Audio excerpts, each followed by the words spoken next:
Nenhum país é dono dos oceanos do mundo, mas uma nação construiu um sistema para controlá-los. Com cerca de 290 forças de combate, um terço das quais está em operação a qualquer momento, a Marinha dos Estados Unidos projeta poder como nenhuma outra. Neste momento, parte desse poder se move pelas águas lotadas e disputadas do Mar do Sul da China. E aqui, a distância é tudo. Quanto mais distante um navio está de casa, mais difícil é mantê-lo abastecido, com a manutenção em dia e pronto. Até as marinhas mais poderosas sentem isso. E, em uma crise, ser lento pode significar derrota. A guerra não dá prêmios de participação. Então, os Estados Unidos criaram uma solução alternativa. Em vez de enviar navios para um conflito ou região, você apenas os mantém lá. Essa é a doutrina da Força Naval destacada na linha de frente, chamada FDNF. Em vez de manter a frota em San Diego ou Norfolk e enviá-la às pressas para uma zona de guerra, os Estados Unidos estacionam navios na porta de seus rivais. Presença permanente, resposta imediata. Para gerenciar isso, o mundo é dividido em zonas específicas de responsabilidade. O Atlântico e o Ártico, o Pacífico, Leste e Oeste, nas águas ao redor do Oriente Médio, no Mediterrâneo e na América Central e do Sul. E há também mais um domínio onde ocorre uma batalha que você não pode ver. É a guerra cibernética. Essa estrutura forma uma barreira invisível ao redor da massa de terra da Eurásia. Mas saber os nomes das frotas não as torna letais. Para entender isso, você precisa olhar para o bloco central, o grupo de ataque de porta-aviões. É uma força aérea autossuficiente, poderosa o bastante para arrasar uma pequena nação. O destaque é um porta-aviões nuclear da classe Nimitz ou Ford. Ele abriga um esquadrão aéreo com mais de 70 aeronaves, incluindo FA-18 Super Hornets e F-35C Lightning II. Devido à sua importância, o porta-aviões nunca se move sozinho. Ao seu lado, há pelo menos um cruzador da classe Ticonderoga. Sua função é coordenar a defesa aérea, rastreando centenas de alvos ao mesmo tempo para garantir que nada atinja o porta-aviões. Ao redor deles estão 2 ou 3 destroyers da classe Arleigh Burke. Eles são responsáveis pela guerra anti-submarino e defesa contra mísseis. E espreitando sob as ondas está um submarino de ataque nuclear, explorando a rota à frente em busca de ameaças inimigas. No geral, é uma fortaleza marítima. Quando uma crise explode, a primeira pergunta não é quem está envolvido, mas sim onde estão os porta-aviões. A localização deles diz tudo. Pegue a 7ª Frota dos Estados Unidos com sede em Yokosuka, no Japão. Esta é a linha de frente. O USS George Washington é o único porta-aviões dos Estados Unidos permanentemente baseado fora dos Estados Unidos, junto com seus navios de escolta, como o USS Mustin e o USS Antietam. Ele não apenas visita o Mar da China Oriental, ele vive lá. Dados do Instituto Naval dos Estados Unidos mostram que essas unidades na linha de frente somam mais de 100 mil horas de navegação por ano, atuando nos corredores de tufões do Pacífico e nas águas disputadas do Mar do Sul da China. Isso elimina problemas de tempo de reação. Quando uma força de resposta específica partisse da Califórnia até Taiwan, a guerra já teria terminado. A Força Naval Avançada garante que a resposta seja instantânea, mas presença não se trata apenas de escalar conflitos, trata-se de influência política. Quando um porta-aviões dos Estados Unidos atraca no Vietnã ou nas Filipinas, é mais que uma visita. É um sinal. Um tratado de defesa vai além de palavras em papel. A garantia de segurança é bastante real e é física. Por outro lado, a Marinha realiza operações de liberdade de navegação conhecidas como FONOPs. Isso é navegar com um destroyer por águas reivindicadas por países como a China, como o Estreito de Taiwan ou o Mar do Sul da China. Tudo está relacionado à imagem. Isso prova que nenhuma nação é dona do oceano. Mantendo cerca de 30% de sua frota em operação o tempo todo, a Marinha dos Estados Unidos garante que os oceanos compartilhados permaneçam abertos e navegáveis. Vias navegáveis abertas podem ser enganosas, levando aos pontos de estrangulamento. Se gosta dessas análises dos Estados Unidos, curta e inscreva-se. De alguma forma, estou descrevendo a dominação marítima global sem nenhum almirante gritando comigo. De qualquer forma, a geografia marítima não é uniforme. O comércio global não flui livremente por cada milha do oceano. Normalmente, ele é canalizado por um punhado de passagens estreitas. O Estreito de Hormuz, o de Malaca, o Canal de Suez e o do Panamá. Controle esses pontos de estrangulamento e você dominará o fluxo de poder e comércio mundial. E a Marinha dos Estados Unidos transformou isso em uma ciência. Hoje, mais de 80% do comércio global é feito por via marítima. A estabilidade dessas rotas sustenta desde os preços da energia nos Estados Unidos até a confiança no mercado de ações. O domínio naval não é apenas uma vantagem militar, é também um controle econômico. Um ponto de estrangulamento crucial no mundo atualmente é o Bab al-Mandeb. Conhecido como o Portão das Lágrimas, esse estreito conecta o Oceano Índico ao Canal de Suez. Se você fechar esse portão, os navios não conseguem chegar ao Mediterrâneo.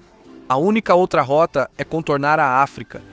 Há anos, os rebeldes Houthis no Iêmen vêm atacando esse corredor vital com mísseis balísticos antinávio e drones. Em resposta, os Estados Unidos lançaram a Operação Guardião da Prosperidade, bem americano. Destroyers como o USS Laboon e o USS Mason se posicionaram entre os drones e os navios porta-contêineres vulneráveis. Isso expõe a diferença no poder naval. Os Houthis lançam drones que custam cerca de $20 mil, enquanto a Marinha os derruba com mísseis SM-2 que custam $2 milhões cada. Não é uma taxa de troca ideal e é meio que o pior cenário para um ponto de estrangulamento. Isso força a Marinha a ficar em uma posição defensiva em um espaço confinado. Em 2017, o USS Jonas McCain colidiu com um navio mercante perto do Estreito de Malaca, simplesmente porque as águas estavam lotadas demais para navegar com segurança. Mas se você conseguir garantir a passagem segura por esses 5 pontos geográficos, você estabiliza os mercados mundiais. E se negar a passagem, pode paralisar um país. Porém, estacionar um navio no oceano traz problemas próprios. Há um ditado em certos círculos militares: amadores falam de estratégia, profissionais falam de logística, e essa é uma lição vital. Nenhuma nação na Terra consegue igualar a capacidade dos Estados Unidos de manter uma frota alimentada, abastecida e armada, não importa onde esteja. Essa capacidade logística não sustenta apenas navios de guerra, ela sustenta a credibilidade da proteção comercial dos Estados Unidos em todo o mundo. Durante operações aéreas de alta intensidade, uma ala aérea pode consumir até 400 mil galões de combustível de aviação por dia. A tripulação de 5 mil marinheiros consome toneladas de comida. Os estoques de munição precisam ser reabastecidos com milhares de quilos de armamentos de precisão. Se um porta-aviões retorna ao porto para reabastecer, deixa de ser uma arma, abrindo uma lacuna perigosa na linha. Nesse momento, vira só uma vaga de estacionamento cara. A Marinha dos Estados Unidos resolve isso com reabastecimento em movimento, chamado UNREP.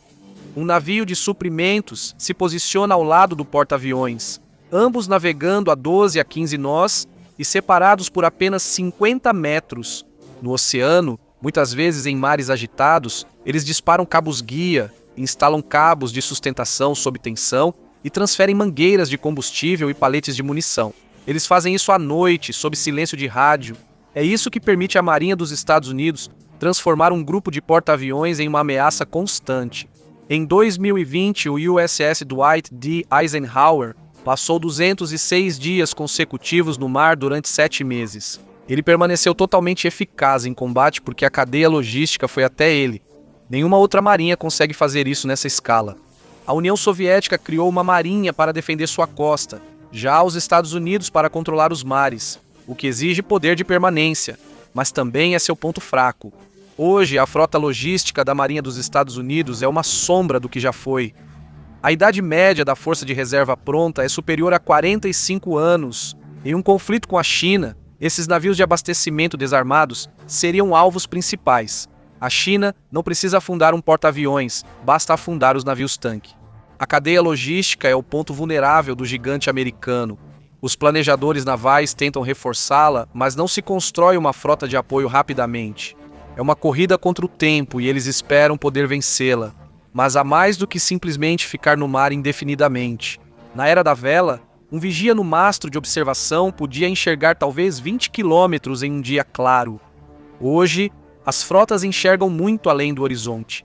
Aviões varrem os céus, navios observam as ondas, satélites escaneiam os oceanos. Cada plataforma alimenta informações em um quadro compartilhado, permitindo que os comandantes acompanhem movimentos, vejam ameaças e respondam antes que o perigo os alcance. Um míssil pode surgir além do horizonte, invisível ao navio, mas a frota já sabe que ele se aproxima. Sensores no ar, no mar e até mesmo no espaço enviam os dados para o lugar certo na hora certa. Os navios agem juntos como se estivessem conectados por uma única mente. O resultado não é apenas defesa, é consciência situacional. A frota pode agir mais cedo, atacar mais longe e controlar o espaço ao seu redor sem nunca se expor. Mas o jogo continua mudando. Mísseis hipersônicos podem viajar a Mach 5 mais de 6.100 km por hora. Isso reduz o tempo de reação de minutos para segundos, e isso exige soluções modernas. A Marinha está atualmente implementando o projeto Overmatch, uma iniciativa baseada em IA para automatizar a seleção de alvos. Em vez de depender da reação humana, a rede decidirá o que atacar. Com a superfície, a logística e as ondas de rádio cobertas, a maior vantagem dos Estados Unidos não é visível, pois está à espreita a centenas de metros abaixo da superfície. Este é o único domínio onde os Estados Unidos ainda mantêm uma vantagem clara. Se os porta-aviões são a demonstração de força, os submarinos são a ameaça oculta. Em um grande conflito com um adversário como a China, navios de superfície são vulneráveis, pois podem ser rastreados por satélites e alvos de mísseis caça-porta-aviões. Mas o Oceano Profundo segue como o único domínio onde a furtividade ainda prevalece. A força de submarinos da Marinha dos Estados Unidos é única no mundo por um motivo específico de engenharia. Ela é 100% nuclear. A maioria das nações, como Rússia e China, opera frotas mistas com poucos submarinos nucleares e grande dependência dos dieselétricos. Submarinos a diesel são silenciosos, mas precisam subir à superfície para recarregar as baterias. Um submarino de ataque rápido da classe Virgínia dos Estados Unidos percorre milhares de milhas rapidamente sem precisar emergir e é quase totalmente autossuficiente. Ele gera oxigênio por eletrólise da água do mar e destila sua água potável. O limite é só a comida que conseguem levar. Normalmente, isso representa cerca de 90 dias de invisibilidade total. Para manter a dominância, os Estados Unidos usam as camadas térmicas do oceano, que é dividido em camadas pela temperatura. Ondas sonoras se curvam ao encontrar mudanças de temperatura. Um comandante dos Estados Unidos pode ocultar seu submarino sob uma camada térmica, aproveitando a diferença de temperatura para desviar o sonar inimigo e desaparecer. Esse domínio subaquático é dividido em duas missões distintas. Primeiro, os caçadores de submarinos, ou SSNs. Esses submarinos das classes Los Angeles, Seawolf e Virginia caçam e afundam submarinos inimigos antes que ameacem porta-aviões, além de servirem como plataformas de ataque. Eles carregam mísseis de cruzeiro Tomahawk, podem atingir alvos a 1.000 milhas para dentro do continente sem nunca precisar emergir. Nos minutos iniciais da Operação Amanhecer da Odisseia, na Líbia em 2011 não foi um porta-aviões que abriu caminho. Foi o USS Florida, um submarino de mísseis guiados. Ele lançou mais de 90 mísseis de cruzeiro rapidamente, destruindo a defesa aérea da Líbia antes que soubessem da guerra. E em segundo lugar existem os submarinos de mísseis, ou SSBNs. Estes são os submarinos de mísseis balísticos da classe Ohio. Em qualquer momento, vários desses estão patrulhando as partes mais profundas do oceano, contando com sua furtividade para permanecerem ocultos. Cada um carrega até 20 mísseis Trident Sword 5. Um único desses submarinos possui poder nuclear para destruir todas as grandes cidades de um país médio. A existência deles garante que, não importa o quão forte um inimigo ataque o território dos Estados Unidos, a retaliação será absoluta. Os Estados Unidos têm uma frota de cerca de 60 submarinos. Essa pressão paralisa operações marítimas globalmente. Ao unir essas 5 alavancas, presença, pontos de estrangulamento, logística, informação e controle submarino, obtém-se um sistema de controle completo. Isso permite que os Estados Unidos contenham conflitos, permite que eles interrompam suprimentos, permite que eles influenciem o resultado antes mesmo do primeiro tiro ser disparado.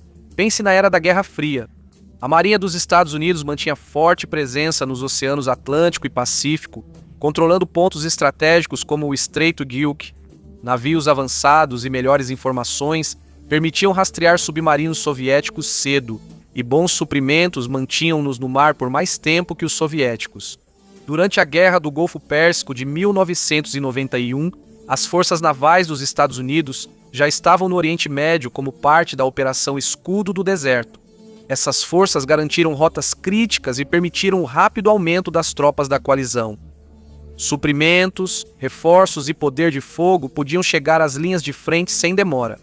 Submarinos eliminaram ameaças subaquáticas, permitindo à Marinha apoiar a campanha aérea e a ofensiva terrestre da coalizão, neutralizando a Marinha iraquiana. Neste ponto, pode parecer que a Marinha dos Estados Unidos é quase invencível, mas não é. O sistema foi construído para uma era diferente, um mundo onde os Estados Unidos não tinham rivais. Esse mundo acabou. A Marinha dos Estados Unidos enfrenta 4 ameaças existenciais que o dinheiro não resolve facilmente. A crise mais imediata que a Marinha dos Estados Unidos enfrenta não é tática, na verdade é industrial. Nos anos 80, sob o governo Reagan, a frota dos Estados Unidos chegou ao auge com quase 600 navios. Era um gigante. Hoje, a força de combate é de cerca de 290 navios, enquanto a Marinha do Exército de Libertação Popular da China expandiu-se. Eles superaram os Estados Unidos em quantidade de cascos, operando mais de 370 navios de força de combate. Mas os números brutos escondem a verdadeira história. O problema não são apenas os navios, são os estaleiros. A China é a construtora naval do mundo. Em um ano, os estaleiros chineses lançam mais tonelagem do que os Estados Unidos em 3, operando em ritmo de guerra, 24 horas por dia, 7 dias por semana. Eles possuem um setor de construção naval comercial enorme que pode ser rapidamente voltado à produção militar. Já a indústria naval dos Estados Unidos atrofiou. Durante a Guerra Fria, os Estados Unidos tinham dezenas de estaleiros públicos e privados capazes de construir navios de guerra complexos. Hoje, esse número despencou. Existem apenas alguns diques secos na América do Norte capazes de construir ou reparar porta-aviões nucleares. Isso cria um gargalo industrial significativo. Em uma guerra naval de alta intensidade, os navios são danificados. Se um porta-aviões dos Estados Unidos for atingido por um míssil, terá que voltar se arrastando para um dos poucos diques secos e pode ficar fora de combate por anos. Se um porta-aviões chinês for atingido, eles têm dezenas de estaleiros comerciais prontos para consertar e colocá-lo em operação em poucos meses. Em uma guerra de atrito, o lado que consegue repor suas perdas mais rápido geralmente vence. Pela primeira vez em um século, os Estados Unidos perderam essa vantagem. A China estudou o manual americano. Eles sabem que os Estados Unidos têm superioridade oceânica, então decidiram manipular o jogo. Eles investiram bilhões em uma estratégia conhecida como anti-acesso e negação de área, ou A2AD. A lógica é bem simples: não enfrente o porta-aviões. Destrua o porta-aviões antes da batalha. A China criou um grande arsenal de mísseis balísticos terrestres chamados matadores de porta-aviões, que não são mísseis de cruzeiro comuns. São mísseis balísticos capazes de atingir um alvo em movimento a 3.200 quilômetros de distância. Eles são lançados para a borda do espaço e descem em velocidades hipersônicas. Isso gera uma zona de morte que se estende por milhares de quilômetros da costa chinesa. Para realizar missões de combate sobre Taiwan, um porta-aviões dos Estados Unidos teria que navegar diretamente dentro do alcance desses mísseis. E isso neutraliza a presença dos Estados Unidos mencionada anteriormente. Se os porta-aviões permanecerem fora da zona de morte, seus caças não têm alcance suficiente para atingir o alvo. Se eles entrarem, correm o risco de se tornarem alvos. E então há a questão da mão de obra. A Marinha dos Estados Unidos enfrenta sua pior escassez de recrutamento em décadas, pois americanos estão menos interessados no serviço militar e o setor privado paga melhor. Os padrões físicos desqualificam mais candidatos do que nunca, resultando em navios com pessoal insuficiente. Isso não é só um problema de RH, mas uma crise de segurança. Quando falta pessoal em um navio, os marinheiros trabalham turnos mais longos, o que causa esgotamento, fadiga e erros fatais. A última ameaça é a própria água. A mudança climática está remodelando as operações navais de uma forma que raramente é discutida. A maior base naval do mundo, Base Naval de Norfolk, na Virgínia, está afundando. A elevação do mar e o rebaixamento do solo causam inundações frequentes na base. De acordo com estimativas, o acúmulo de reparos por danos à infraestrutura ultrapassa 1,8 bilhão. A Marinha está gastando dinheiro elevando os cais e reforçando as redes elétricas, dinheiro que deveria ser gasto em mísseis e navios. No Pacífico, os tufões estão se tornando mais intensos. Isso prejudica a logística. Você não pode reabastecer suprimentos e combustível durante uma tempestade de categoria 5. Ao mesmo tempo, a cadeia de suprimentos das próprias armas é vulnerável. Os radares e mísseis mais avançados dos Estados Unidos dependem de microchips de alta tecnologia. A grande maioria desses chips é fabricada em Taiwan. Essa é a maior ironia. A Marinha dos Estados Unidos precisa de chips para defender Taiwan, mas precisa de Taiwan para conseguir os chips. Em jogos de guerra realizados pela RAND, em 2023 simulações mostraram que, se a China bloqueasse Taiwan, a base industrial de defesa dos Estados Unidos ficaria sem componentes críticos em poucas semanas. Isso cria um dilema de usar ou perder, e os almirantes sabem disso. Reconhecendo essas vulnerabilidades, a Marinha está passando por sua transformação mais radical desde a invenção do porta-aviões. É chamada de Operações Marítimas Distribuídas, ou DMO. Os dias do agrupamento massivo de grupos de ataque de porta-aviões estão chegando ao fim. DMO é a estratégia de dispersar a frota. Em vez de apresentar um grande alvo, a Marinha quer apresentar 1000 pequenos alvos. Um destroyer vai para cá, uma fragata vai para lá. Uma unidade de fuzileiros navais instala uma bateria móvel de mísseis em uma pequena rocha nas Filipinas. Ao se espalharem, obrigam o inimigo a gastar milhões de dólares em equipamentos de vigilância para encontrá-los e reduzem seu poder de fogo. Mas para que isso funcione, a Marinha precisa de números. Então, o Departamento de Defesa lançou a iniciativa Replicator, um programa para desenvolver e implantar várias plataformas autônomas por terra, mar e ar. Imagine um futuro onde embarcações de superfície não tripuladas, ou USVs, ampliam o alcance e a presença da Marinha dos Estados Unidos. Alguns USVs estão sendo desenvolvidos com sensores avançados que podem ajudar na detecção de submarinos. E classes futuras maiores vão transportar cargas de mísseis. Isso muda a curva de custos. Se a China lança um míssil de 2 milhões de dólares contra um porta-aviões de 13 bilhões, ela vence economicamente. Se a China lança um míssil de 2 milhões de dólares contra um barco-drone do mesmo valor, é só hardware. Debaixo das ondas, a Marinha está desenvolvendo o Orca X-Luv, ou veículo subaquático não tripulado extra grande. Este é um submarino drone que pode, de forma autônoma, instalar campos minados em portos inimigos. Ele pode ficar no fundo do oceano ouvindo e esperando.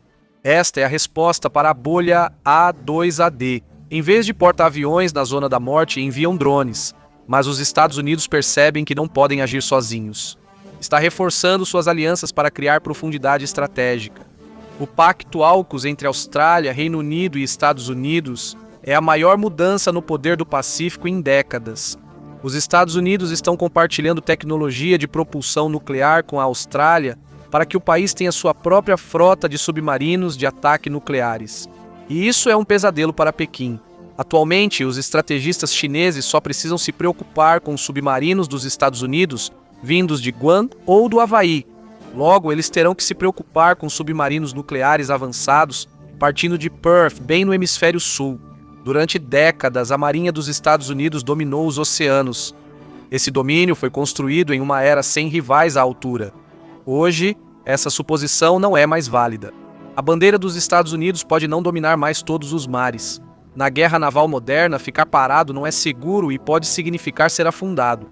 Os Estados Unidos precisam se adaptar ou ficarão para trás. Obrigado por acompanhar. Espero que tenha gostado do vídeo. Se quiser ver mais, inscreva-se e ative as notificações. Isso faz diferença. Obrigado novamente, até a próxima no MapPack.